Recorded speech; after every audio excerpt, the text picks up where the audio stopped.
अब मंच पर आमंत्रित करना चाहूंगी कतरनिया घाट के डीएफओ अपूर्व दीक्षित जी को। मैं चाहूंगी जोरदार तालियों के साथ उनका स्वागत करें। जो इको टूरिज्म है, बहराइच की जो स्पेशलिटी कहा जा सकता है, वो बन सकता है। और कतरनिया घाट की अगर हम बात करें तो पिछले कुछ सालों में लगभग 12,000 जो पर्यटक हैं वो आए बीते साल में, और 24 लाख का राजस्व भी बढ़ा है। अब इसको और बढ़ाने के लिए क्या कुछ किया जा रहा है? जैसा कि आपने बताया कि कतरनिया घाट में पिछले साल 12,000 से ऊपर टूरिस्ट रहा और इसमें हमें 24 लाख के रेवेन्यू की प्राप्ति हुई।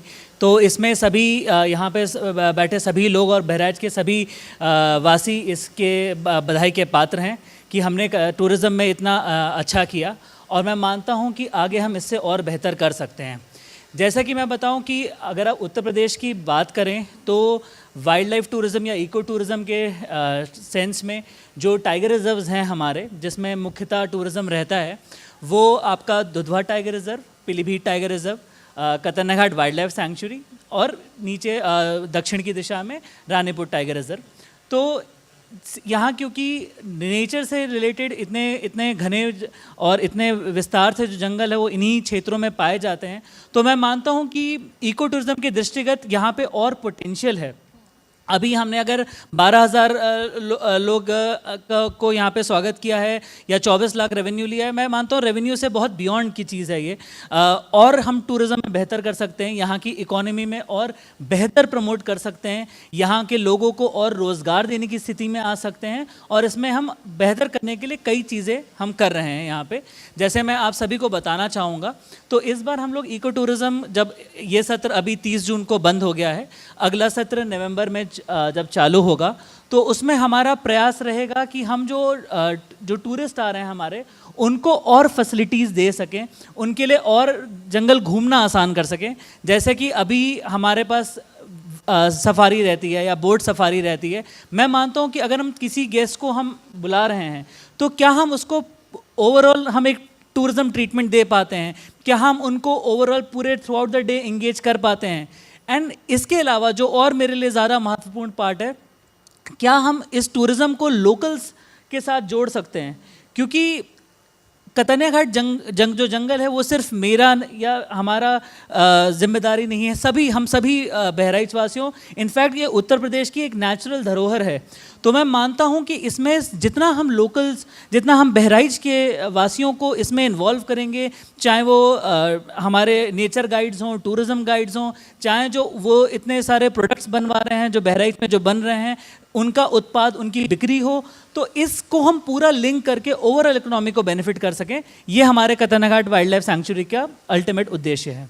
सर, क्या जंगलों में अवैध शिकार अभी भी हो रहे हैं, और अगर जवाब हाँ है तो उसको रोकने को लेकर क्या तैयारियां हैं?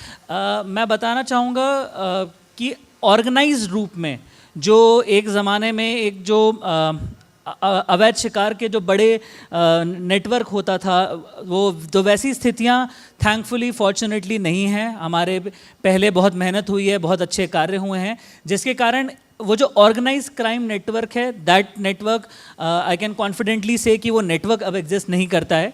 बट छोटे स्तर पे प्रयास मुझे लगता है कि हो सकता है रहते हैं, पर उसको लिए हमें प्रयास रहे ना रहे, हमें चौकन्ना रहने की ज़रूरत है। यदि किसी व्यक्ति को के ऊपर कोई हानि होती है तो कोई अड़ोस पड़ोस वाला बता देता है कि हमारे फलां पे कुछ हुआ या किसी पे कुछ हमला हुआ, परंतु जो हमारे पेड़ हैं या जानवर हैं वो बोल नहीं पाते। We are their voice, we are the voice of the voiceless. तो वहाँ पे हमें हमेशा एक सतर्कता रखनी पड़ती है कि हम ध्यान रहें कि कोई भी पेड़ या कोई भी जो वॉइसलेस एनिमल है उस पर किसी प्रकार की हानि ना हो, वो किसी प्रकार से कोई उस पर आँच ना आए। तो इसका हम प्रयास निरंतर कर रहे हैं, और इसके लिए वन विभाग with the help of even local police और एसएसबी के साथ समन्वय स्थापित करके इसकी प्रोटेक्शन में कार्यरत है। सर, अगर हमें वन्य जीव संरक्षण करना है तो युवाओं को भी जागरूक करना बेहद ज़रूरी है। पर्यावरण सुरक्षा को आदत बनानी होगी, और युवाओं और छात्रों को प्रकृति संरक्षण से अगर बात करें तो जोड़ने के लिए क्या किया जा रहा है? जी, आपने बिल्कुल ठीक कहा। आज की तारीख में जो हम प्रकृति को बचा रहे हैं वो हम अपने आगे वाली जनरेशन्स के लिए बचा रहे हैं। क्या जो पेड़ पौधे हमारे दादा परदादा ने देखे थे, क्या उसके समक्ष हम कितना देख रहे हैं, और क्या हम अपने बच्चों को, हम आने वाली पीढ़ियों को, क्या हम ये जंगल, क्या ये हम प्रकृति हम दे पाएंगे, नहीं पाएंगे।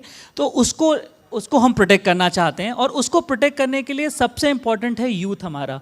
चाहे वो जो छोटे बच्चे हों, चाहे वो जो 6 साल 10 साल 12 साल की उम्र के बच्चे हों, या इवन जो और यूथ जो आ जाता है, मैं बोलता हूँ 18 वर्ष से 30 वर्षीय जो युवा है, उसको भी इस प्रोटेक्शन में लेना बहुत, इस प्रोटेक्शन के उसमें शामिल करना बहुत ज़रूरी है। इसके 2 चीज़ें हैं। एक तो जो यूथ है यहाँ का, वो उसको इस प्रकृति की वैल्यू समझ पाएँ, क्योंकि हम हमेशा चाहते हैं कि चाहे बड़ी बिल्डिंग्स हों, रोड्स हों, these are important, not saying these are not important, these are development works, विकास के कार्य हैं, बहुत ज़रूरी हैं, पर हमारा नेचर भी उतना ही ज़रूरी है। तो उस यूथ को हम इसमें शामिल करें और इसका भागीदार, इसका साथी बनाएं कि क्या हम उस यूथ को यहाँ पे एम्प्लॉय कर सकते हैं, क्या यूथ उस पर्यावरण को बचा के कुछ टैंजिबल गेन कर सकता है beside the intangible. Sir, monsoon के दौरान जंगलों में आग, बाढ़ या अन्य जो प्राकृतिक आपदाएं हैं, उन चुनौतियों से निपटने के लिए क्या तैयारियां हैं? जी, तो इसमें 2 पार्ट्स हैं आपके सवाल के। एक आग वाला पार्ट है और दूसरा मॉनसून वाला पार्ट है। तो आग का जो जनरली सीज़न रहता है उत्तर प्रदेश के जो मौसम को देखते हुए, फरवरी से लेकर लगभग जून तक का, जब तक जंगल में पहली बारिश नहीं हो जाती है तब तक का रहता है। तो मैं इस बार आपको बताना चाहूँगा, इस बार आग की घटनाओं पे हमने बहुत ही प्रभावी नियंत्रण हासिल किया। ये बोथ टेक्नोलॉजी के आधार पे और इवन हमारे जो स्टाफ है उसकी मेहनत से हुआ है। बहुत सारी आग बहुत गर्म होने के कारण पत्ती के रगड़ने से हो जाती है, कुछ एक्सीडेंटल हो जाती है, परंतु मैं आपको बताना चाहूँगा इन 200 इंसिडेंट में एक भी हानि नहीं हुई। हमारे स्थानीय लोगों ने हमारा साथ दिया, हमारे जो फायर वॉचर्स जिसको बोलते हैं हम, उन्होंने हमारा साथ दिया, और FSI का एक सॉफ्टवेयर है जिससे हमें मैसेज मिल जाता है कि इस तुरंत अगर आग पकड़ता है, कि जिससे हमें पता चल जाता है कि अब आग लग गई जंगल में। हमारा मैसेजिंग, हमारा नेटवर्क इतना स्ट्रॉन्ग है कि हम सही समय पे वहाँ पे पहुँच के आग पे नियंत्रण पा लेते हैं। तो आग के टर्म्स में तो हमने अच्छा किया है। जो स्टाफ है, हमारे सभी रेंज ऑफिसर्स, हमारा सारे फॉरेस्टर्स, फॉरेस्ट गार्ड, सब प्रोएक्टिवली वहाँ पे जाते हैं। हम लोग वहाँ पे मड़ैया बना के वहाँ पे रहते हैं, इवन ड्राई राशंस के साथ 8 आवर्स की शिफ्ट लगा के 24 आवर्स रिले पेट्रोलिंग करते हैं, ताकि किसी प्रकार का कोई अनहोनी हो ना पाए। तो मॉनसून के लिए हम तैयार हैं, हम पूरा प्रयास करेंगे। जिस तरह से हमने आग पे नियंत्रण रखा, इसी प्रकार मॉनसून में अपने जंगलों में हम कोई भी आँच आने नहीं देंगे। सर, इस साल बहराइच के वन प्रभाग के लिए आपकी जो सबसे बड़ी प्राथमिकताएं हैं वो क्या हैं? बहराइच वन प्रभाग और इवन कतरना घाट वाइल्ड लाइफ सैंक्चुरी, इन सब के लिए मैं सबसे जो इम्पोर्टेंट मेरे लिए इस वक्त है, ये मानव वन्यजीव संघर्ष की घटनाओं को न्यून करना। मैं मानता हूँ हमारा जिला अनफॉर्चुनेटली मानव वन्यजीव संघर्ष की बहुत सारी घटनाओं के से गुजरता है, लोगों को हानि होती है। मेरा प्राथमिक जो स्ट्रैटेजी रहेगी, वो जो प्रायोरिटी रहेगी, वो रहेगी इस पे इसको न्यून करना और इस पे नियंत्रण पाना।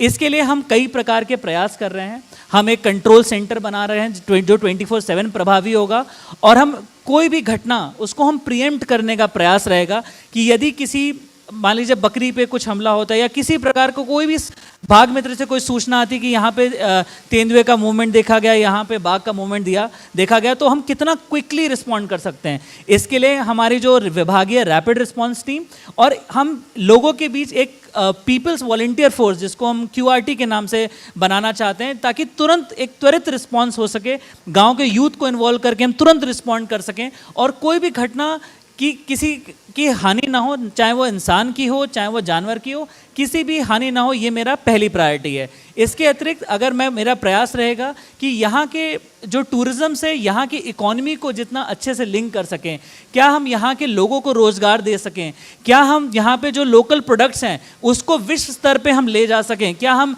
एक ब्रांड कतरनिया कि जैसे हम हल्दी बहुत अच्छा प्रोड्यूस करते हैं, हम यहाँ पे जंगल का शहद, आज की तारीख में ऑर्गेनिक चीज़ों की इतनी वैल्यू है, क्या हम यहाँ पे जो शुद्ध हनी या शुद्ध हल्दी है उसको एक ब्रांड कतरनिया से हम उसको मार्केट कर सकते हैं, जहाँ से इसकी इकोनॉमी से जितना डीपली लिंक होगा उतना बहराइच की इकोनॉमी को भी बेहतर होगी, और मुझे लगता है पूरे वन्यजीव और वन्यजीव प्रभाग को इससे बहुत सफलता हासिल होगी। सर, जब हम आम नागरिकों की बात करते हैं तो वन्य जीव संरक्षण को लेकर उन्हें किस तरीके से जागरूक किया जा सकता है? क्या इसको लेकर भी यहाँ पर काम किया जा रहा है? डेफिनेटली, मतलब हमारा, मैं आपको बताऊं तो डेली के बेसिस पे हम लोग जागरूकता गोष्ठी करते हैं। उसका मुख्यतः कारण ये है कि मानव वन्यजीव की संघर्ष की घटनाओं में हमें हमेशा ऑन आवर टोज रहना पड़ता है। हमें बहुत सारी चीज़ें हम एज वन विभाग हम प्रयास करते हैं, बट हम लोगों से भी चाहते हैं कि वो भी अपने टोज पे रहे, और हमें तुरंत अगर इन्फॉर्मेशन मिलते रहे तो हम बेटर रिस्पॉन्ड कर पाएंगे। तो जैसा आपने पूछा कि आम आदमी के लिए क्या हो सकता है, जैसे फॉरेस्ट के लिए सबसे इम्पोर्टेंट प्रोटेक्शन रहती है, तो आम आदमी हमारे जो लोकल हैं वही हमारे आईज़, वही हमारे ईयर्स हैं। हमारा स्टाफ एक एरिया तक पहुंच सकता है, बट यदि हमें लोगों से सूचना मिल जाए कि यहाँ पे तेंदुआ का देखा गया या यहाँ पे कोई अवैध गतिविधियाँ हो रही हैं, तो हम त्वरित रिस्पॉन्ड कर सकते हैं। हम तुरंत उस जगह पहुँच के किसी प्रकार की अपरिहार घटना को हम रोक सकते हैं। तो अगर यही छोटे छोटे प्रयास होंगे तो मैं मानता हूँ हम प्रकृति को और यहाँ के प्रदूषण को और पर्यावरण को सबको संरक्षित रख पाएंगे। सर, अगर बहराइच की बात करें तो यहाँ पर वन्य जीव संरक्षण को लेकर क्या टेक्नोलॉजी का भी इस्तेमाल किया जा रहा है, जिसमें ड्रोन, कैमरे, एआई तमाम चीज़ें भी शामिल हैं? जी बिल्कुल। अब आज के इस टेक्नोलॉजी के जब हम एआई के रेवोल्यूशन के थ्रू जा रहे हैं तो वन विभाग भी इससे अछूता नहीं रहा है। अब इसमें हम कई प्रकार से टेक्नोलॉजी का सहारा लेते हैं, जैसे कि ड्रोन टेक्नोलॉजी है। हमारे किसी भी कन्फ्लिक्ट में, जैसे कि बहराइच में जब भेड़िए के जो हमले हुए हैं कभी, तो उसमें जब भेड़िए को ट्रैक करना, हम थर्मल ड्रोन के माध्यम से उसको ट्रैक करते हैं। सिमिलरली जब कतरनिया घाट में कभी एलिफेंट मूवमेंट, एलिफेंट झुंड हो रहा है, तो हम थर्मल ड्रोन के माध्यम से पता लगाते हैं कि अच्छा एलिफेंट यहाँ मूव कर रहा है, कैसे हम उसको प्रीएम्प्ट कर सकते हैं। बहुत सारी चीज़ें हम शायद करते हैं, शायद लोगों तक नहीं पहुँचती, बट हम प्रयास रखते हैं कि वहाँ तक बात ही ना पहुँचे, हम उससे पहले प्रीएम्प्ट कर लें। तो ड्रोन से देखा कि हाँ हाथी यहाँ पे दिख रहे हैं, हम क्या कर सकते हैं कि उसको जंगल में रखें, जंगल से बाहर ना आए और मानव वन्यजीव संघर्ष की घटनाओं को न्यून कर सकें। इस तरीके से हम टेक्नोलॉजी का यूज़ कर रहे हैं। इवन इसके अलावा भी हम लगातार कैमरे की मदद से, हम इन सब की मदद से हम बहराइच के जो हमारा वन आवरण है इसको बचाने का पृथक प्रयास कर रहे हैं। हमारे ही जनपद में इतना सुंदर वनावरण है, इतनी सुंदर सैंक्चुरी है, जिसका अगर लुत्फ उठाएंगे तो ना सिर्फ जनपद वासियों को फ़ायदा होगा, बल्कि पूरे प्रदेश में, पूरे देश में बहराइच का नाम प्रसिद्ध होगा। बिल्कुल सर, बहुत बहुत धन्यवाद तमाम जानकारी के लिए हमसे बातचीत। Thank you so much. नमस्कार। ट्रिलियन ट्रैकर में बहराइच की विकास यात्रा में बस यहीं तक।